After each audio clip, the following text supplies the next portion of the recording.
कथेचं नाव आहे एक छोटी चूक. कधीकधी एक छोटीशी चूक आयुष्यभर रडण्याचं कारण बनते. असेच काहीसे दिव्याच्या सोबत घडले होते. पण तिला स्पष्टीकरण न देता दुसरी चूक करायची नव्हती. PSI अनुज पाटील यांची पुण्यात नव्याने नियुक्ती झाली. गेल्या महिन्यातच त्यांनी 269 तरुण तरुणींना रेवपाटीत पकडले होते.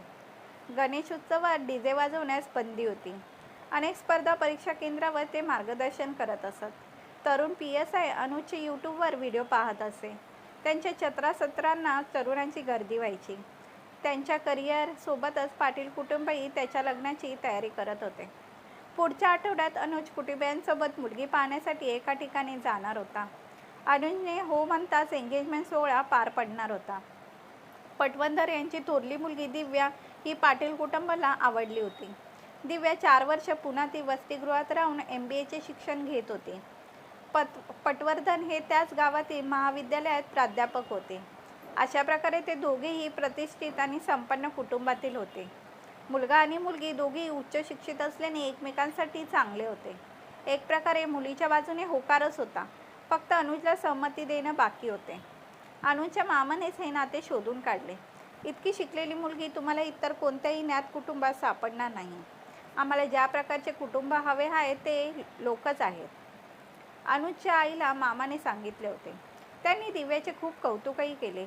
तेव्हापासून अनुज दिव्याला पाहण्यासाठी अस्वस्थ होत होता. मुलगी पाहण्याच्या सोहळ्यासाठी पाटील कुटुंबीय नियोजित वेळेत पटवर्धन कुटुंबियांच्या घरी पोहोचले. पाहुण्यांचे मोठ्या उत्साहात स्वागत करण्यात आले. मुलीला भेट देण्याचा सोहळा सुरू झाला.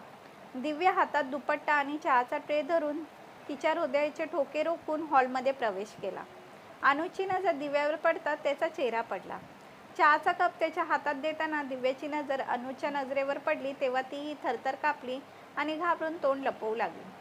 वास्तविक अनुजने नुकत्याच पुण्यातील एका रेवपाटीत ज्यांना पकडले होते त्यात दिव्या पण होती.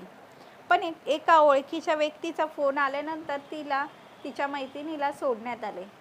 बेटा, आमची दिव्या शिक्षित आणि सर्व गुणांनी परिपूर्ण आहे. तुम्हाला काही विचारायचं असेल तर तुम्ही विचारू शकता. ओ पटवर्धन, हे दोघं आपल्यासमोर काय बोलणार? दोघांनाही एकटे बोलू दे, अनुजचे मामा म्हणाले. हो हो, नक्कीच. दिव्या, अनुज रावांना खोलीत घेऊन जा. दिव्याला अनुजसमोर डोळे वर करून दाखवता येत नव्हते. ती शांतपणे तिच्या खोलीकडे निघाली. ती खूप घाबरली आणि तिला स्वतःचीच लाज वाटली. दुसरीकडे अनुजच्या मनात प्रश्नांचा भरणा होता, म्हणून तो दिव्याच्या मागे होता. अनुज खोलीत येतात दिव्याने पटकन आतून दरवाजा बंद करून दरवाजाजवळ उभी राहिली. मला असं वाटतं की मिस दिव्या, आपल्यात बोलण्यासारखे फार काही नाही. विनाकारण एकमेकांचा वेळ वाया घालवून उपयोग नाही. अनुजला दिव्याचा खूप काही विचारायचे होते, पण का माहीत नाही, पण तो एवढंच म्हणाला. अनुज विचार करत होता की दिव्या तिच्या बचावात काहीतरी बोलेल, पण दिव्या खाली मान घालून शांतपणे उभी होती. अनुज जास्त वेळ खोलीत न थांबता तो दरवाजा उघडून बाहेर पडला. हॉलमध्ये प्रवेश करता सर्वजण अनुजचे हो ऐकण्यासाठी उत्सुक होते. अनुज, तुला पुढे काय करायचे आहे? अनुजच्या आईने विचारले. आई, घरी गेल्या बोलू. आता इथून निघायला हवं. ठीक आहे, घाई नाही. शांतपणे विचार करून निर्णय घ्या. आम्ही तुमच्या कॉलची वाट पाहत आहोत, पटवर्धन म्हणाले. अनुजच्या उत्तराने सर्वांची निराशा झाली. दिव्याची उत्सुकता पाहून अनुज लगेच हो म्हणेल अशी त्यांना पूर्ण आशा होती. तिकडे अनुजच्या नाही नंतर दिव्याच्या त्या रेवपाटीला जायची चूक झाली म्हणून स्वतःला शिव्या देत होती. पण आता जर तिने अनुजसमोर सर्व काही स्पष्ट केले नाही तर तिच्या आयुष्यातील आणखी एक मोठी चूक करेल. अखेर दिव्याने स्वतः अनुजला भेटण्याचा बेत आखला आणि एके दिवशी हिंमत एकवटून पोलीस स्टेशनचे कार्यालय गाठले. दिव्याला पोलीस ठाण्यात खूप अस्ताव्यस्त वाटत होते, पण अनुज त्याच्या केबिनमध्ये खुर्चीवर बसून फाईल पलटताना दिसला.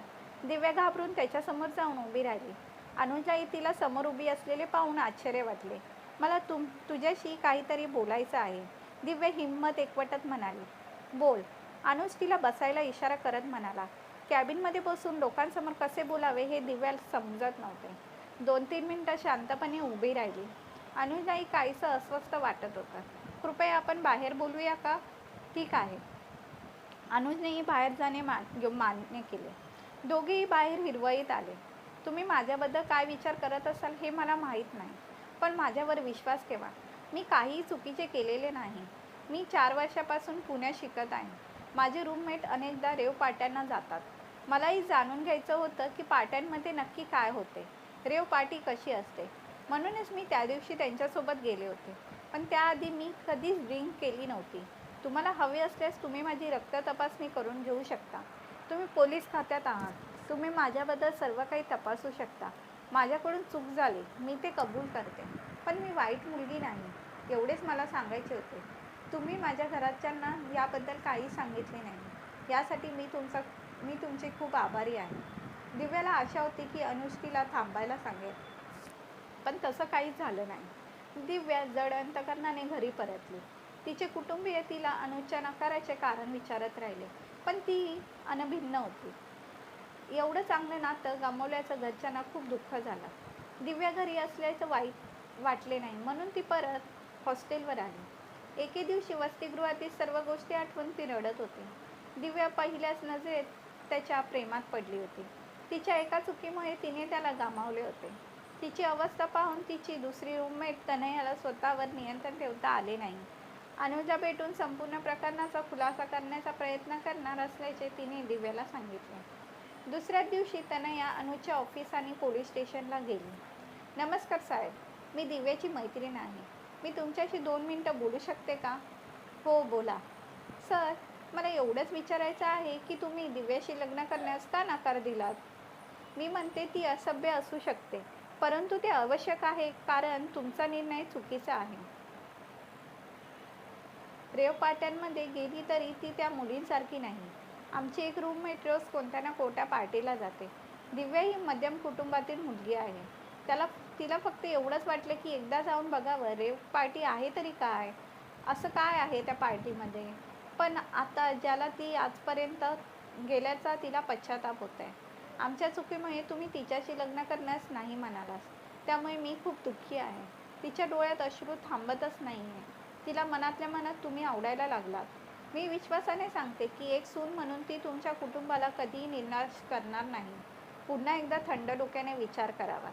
तनयाने आपले मत स्पष्टपणे मांडले होते, जे पोलीस ठाण्यात बसलेले सर्वजण ऐकत होते. तनया निघून गेल्यावर काही वेळाने वरिष्ठ अधिकारी देवकुमार आले आणि अनुजच्या समोर बसले.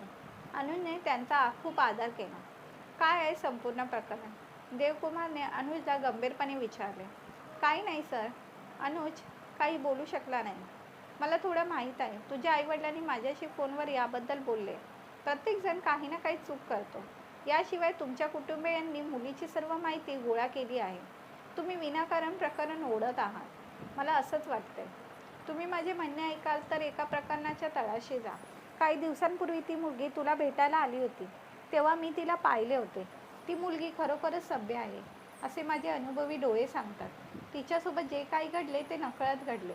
देवकुमारचे बोलणे ऐकून अनुजलाही पुन्हा एकदा कुतूहलाने विचार करायला भाग पाडले. अनुजने पुन्हा एकदा अनेक लोकांकडून दिव्याविषयी विचारपूस केली. तेव्हाच दिव्या एक संस्कारी मुलगी आहे याची खात्री पटली. दुसऱ्या दिवशी तो जाऊन दिव्याच्या हॉस्टेलच्या कॅन्टीनमध्ये बसला. दिव्याही तिथे टेबलावर डोकं ठेवून बसली होती. हा योगायोग होता. डोकेदुखीमुळे क्लासला उपस्थित न राहून ती तिथे आली होती. तनया तिला जबरदस्ती चहा प्यायला देत होती. मला चहा प्यायचा नाही आहे, मला थोडा वेळ एकटे बसू दे. अनुजने पाहिले की तनया दिव्याच्या शेजारी उठून दुसऱ्या मुलीशी बोलण्यात मग्न आहे. दिव्याभोवती कोणीच नव्हते. भाऊ, मला 2 चहा द्या, असं म्हणत अनुज दिव्याच्या टेबलाजवळ जाऊन बसला.